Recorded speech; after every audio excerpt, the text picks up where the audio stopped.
we are discussing Relisha Rudd. And Relisha went missing at the age of 8, and she's been missing a little over 7 years. She was born on October 29, 2005. She's very energetic, she loves dancing, and she's a little sassy. Relisha, her siblings, and her mother, Shamika Young, lived at the D.C. General Shelter in Washington, D.C. And this is where they met Khalil Tatum. He started buying her gifts, such as a tablet. He took her to Disney on Ice, and he would even take her from the shelter to go and play with his granddaughter. Shamika looked at Khalil Tatum as a nice guy who could do no harm. He was helping her out because she has 4 children. She fell on hard times, and this is why she's at the shelter. Tatum had even gotten close to Shamika's family, like Shamika's sister and Shamika's mother. And Relisha was with Tatum very often. Who is Tatum? Tatum is the janitor at the shelter where they are living. Relisha went missing around March 1st, 2014. And I'm saying around March 1st, 2014, because Shamika isn't exactly sure what day Relisha went missing. Shamika states that Relisha was at her aunt's house under the care of her grandmother, Melissa. Where is she? Is she with Tatum? Did you call the school? Did anything come to mind during that period of time? I wasn't under the impression that she was missing. I was under the impression that she was still at my sister's house where I left her and under the care of my mother. Some people would say, why didn't you call police if your daughter was missing? I didn't want to lose my other 3 kids. That's why I didn't call the police. Sources familiar with the investigation say Child and Family Services knew of multiple problems with the 28-year-old mother's ability to care for her 4 young children as far back as 2007, including a lack of food in the home, insufficient shelter, medical neglect, inadequate supervision, and at least one report of the mother hitting one of her sons. Something interesting to note, Shamika tells me that Relisha was in the care of Shamika's mother and sister at the time of her disappearance. Well, I called the mother and sister and they say that's absolutely not true. Now, one thing seems to be clear. They all hope that Relisha Rudd is alive and they want Tatum behind bars. After watching the clip, I can see why the authorities have had such a hard time since day one locating Relisha. It's hard to believe Shamika, it's hard to believe the family, and at this point, I feel like the authorities, they're not exactly sure who to believe either. If the authorities and if we go off what Shamika is stating, that would mean that Tatum picked Relisha up from Shamika's sister's house, which is kind of believable if you think about it, because wouldn't Shamika know what day Relisha went missing or where Relisha was if Tatum had taken her from the shelter? But I don't know. We will look at a clip later as to what supports Shamika's statement. This case is very confusing, but according to Relisha's family members, they all state that Relisha hated the shelter, and this is why she was with Tatum and why she was with her grandma and aunt very often, because she just didn't want to stay at the shelter. Now, Relisha had been missing from school for 3 weeks. The school got worried, so they called Shamika, and Shamika told the school that Relisha was with Dr. Tatum. There is no Dr. Tatum. Tatum is the janitor. He is not also a doctor. But let's proceed. After the school finds out that Relisha is with Dr. Tatum, they can't get any answer from this quote-unquote Dr. Tatum. They call the police and tell the police that Relisha is missing. They're not sure where she is. So this is when the authorities got involved. The authorities contacted Tatum, and Tatum tells them that Relisha is undergoing treatment for a neurological disorder. Okay, so if she's undergoing treatment, they want to see the medical history, they want to see the medical paperwork, yada yada. They tell Tatum, okay, please provide us with this information. They set up a date and time to retrieve the information from Tatum. And on that date and time, there is no Tatum, there is no Relisha. And immediately an Amber Alert is issued out in the DC area. And 7 days later, another Amber Alert is issued out in the surrounding states. A lot of people feel this is where the ball was dropped. But to me, the ball was dropped at the 3-week point. Relisha was missing for 3 weeks. Actually, the ball was dropped when Shamika allowed Tatum to supervise, to babysit, to whatever she felt in her head it was. That's when the ball was dropped. He was doing too much. She didn't even know this man. That is where the ball was dropped. After the Amber Alert was issued on March 20th, the authorities did get a few answers as to Tatum and Relisha's whereabouts. When was the last time you saw her? Physically, the last time I saw her was when that video that was put on Instagram. Okay. That was filmed in here. That was March 1st. Melissa Young says she called Tatum on March 12th to see if he could fix Relisha's tablet he bought for her. I say, Mr. Tatum, have you talked to Relisha or do you have Relisha? His answer to me was no, he don't have her. So then he said, do you know where I am? And I'm like, yeah, you should be home getting ready to go out of town on your trip. This is when he was going to Atlanta, Georgia. So he was like, yeah, you're right, but I'm already in Atlanta, Georgia. He said, we're already in Atlanta, Georgia. And I'm like, who? You, your wife, your daughter, and your granddaughter?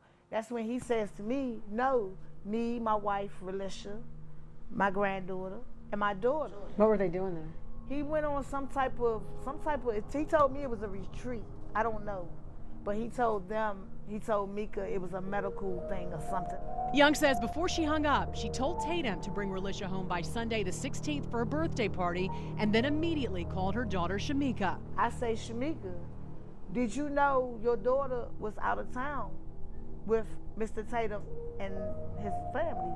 She says, when he asked me, can she go? I told him, no, don't take her. How do you know? I said, because I just called him. Tatum never showed up that Sunday with Relisha, but Young claims Tatum called her the very next morning. Before he fled, he was like, I took Relisha to school, and I'm looking at the calendar. I know what day it is, and I know school is closed. I'm a mom of a daughter. You have a daughter. You have a granddaughter. I have 4 daughters. So I know. So is it weird for you for like this man to be taking your granddaughter? I don't know did it make you feel uncomfortable that a man's taking your daughter somewhere? It did, but then I looked at it because, like, me myself personally, I do the same thing. I take people's kids with me as well. I get permission from the parent. Relisha Rudd and Khalil Tatum's relationship began in the DC General Homeless Shelter cafeteria. Relisha's mother and grandmother say the 8-year-old and her siblings used to wake up and head to cafeteria for breakfast. If the parents is not with the kids when they go into the cafeteria, they're not going to feed them because, you know, a lot of times for breakfast the food is hot. So I understand that rule.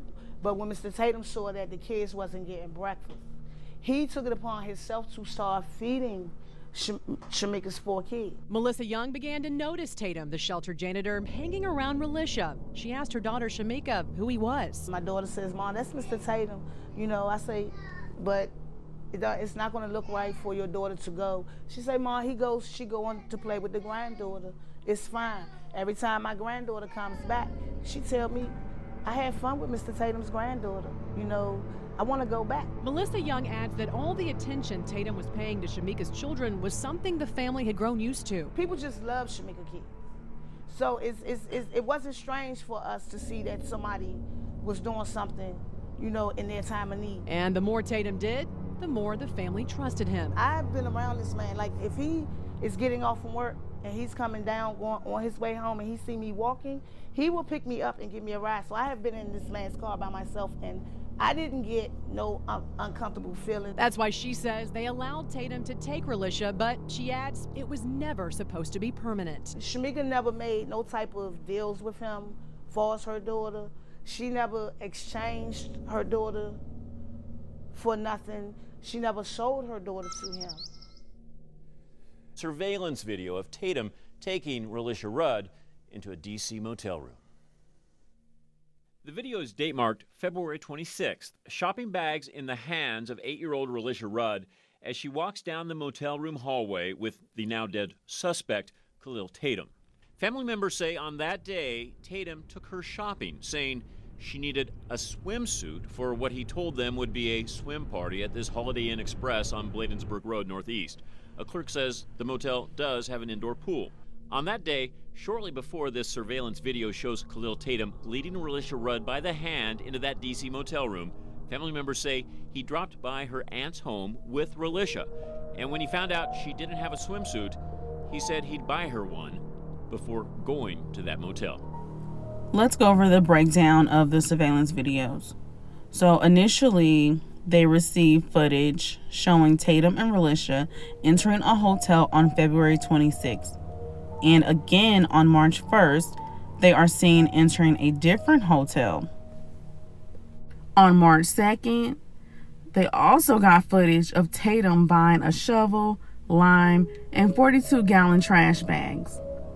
On March 19th, they received footage of Tatum and his wife Andrea entering into a hotel in Maryland. On March 20th, Andrea, who is Tatum's wife, is found dead at that hotel, and immediately an arrest warrant is issued out. But remember, this is the same day, March 20th, that the Amber Alert was issued out to find Relisha. And on March 31st, Tatum commits suicide allegedly. And I'm saying allegedly because Shamika Young seems to think that Tatum was shot twice, but I have not been able to find any information supporting that he was shot twice. All the information I have found says that he committed suicide. I'm going to keep digging though, and I'll give you guys an update if I'm able to find any suspicious information about that. Not ignore the possibility that he may have killed her. That got my head messed up. But I don't even know what to say on that. It's a lot of things scrambling in my head, but I am going to say the public cannot fault me at this. And I thought I could have trust in my mother and my sister. You know, it's things that the public don't know. For instance, one, my mother told me that this man told her that if anything happened to him and his wife today or tomorrow, my daughter would be set. What does that mean? This case is so tragic because the one person who knows or who knew of Relisha's whereabouts is gone, and they can't provide any information on Relisha. There's a few theories out there. A lot of people feel that Tatum killed her and he buried her. Some people feel that he sold her to trafficking. No one really knows. This is why the effort to finding her is so important, and they must never give up because she is out there somewhere. I can't end this video without mentioning that Shamika and her ex-boyfriend appeared on the Steve Wilkos show. Why, you ask? During that time, during the beginning of Relisha's disappearance, Shamika felt as if the boyfriend either knew something or he had something to do with Relisha being missing. So she took him on the Steve Wilkos show to do a lie detector test. But really, he should have been the one taking her onto the show and making her take a test, because he did take the lie detector test and she didn't, and that is very suspect. Even though we all know that lie detector tests aren't 100% accurate, why wouldn't she at least show some effort that she is innocent? But it's just my thoughts. Until next time, let's break it down in the comments. See you guys later.